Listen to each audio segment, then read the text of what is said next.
Whether you're single, dating, or in a relationship, we've all been exposed to certain beliefs about love and dating. Some of these ideas may seem harmless, but they can actually lead to misunderstandings, unhealthy expectations, and even emotional manipulation. In this video, we're going to explore 5 common dating lies that society, our partners, and even we ourselves might believe. By understanding these lies, we can build stronger, more honest connections and avoid unnecessary heartbreak. So, let's dive in. Number 1. A relationship will complete you. People in relationships don't have life easier than anyone else. There are benefits like having someone to support you, having company, and a best friend you can do everything with. But that isn't always how it works out. You don't automatically get those benefits just by entering a relationship. When people say a relationship makes you whole, they don't always question why they believe that.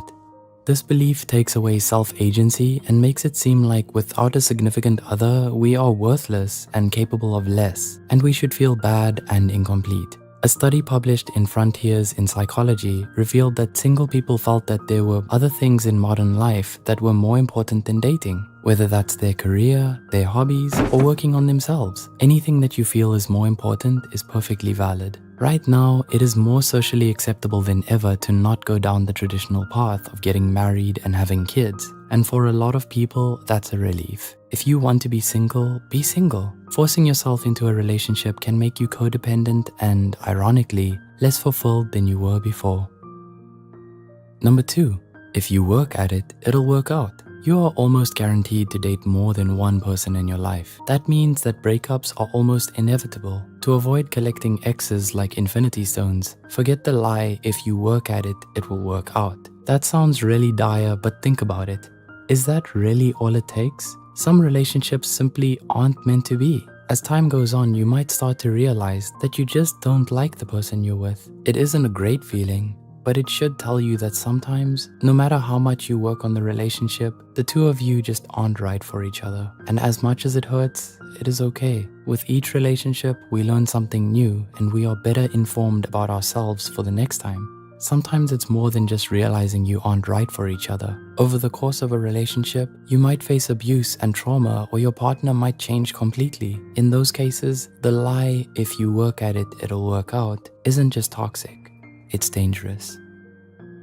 Number 3.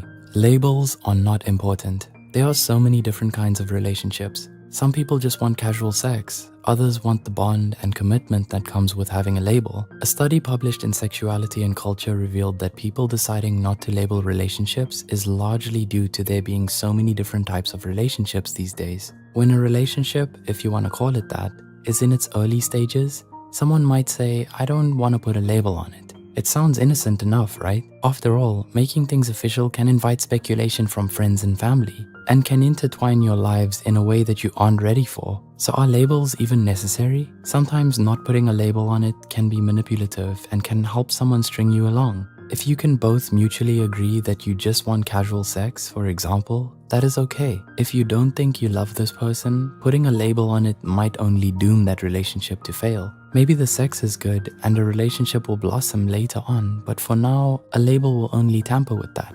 Again, the feeling has to be mutual. Otherwise, someone is going to get hurt. Number 4.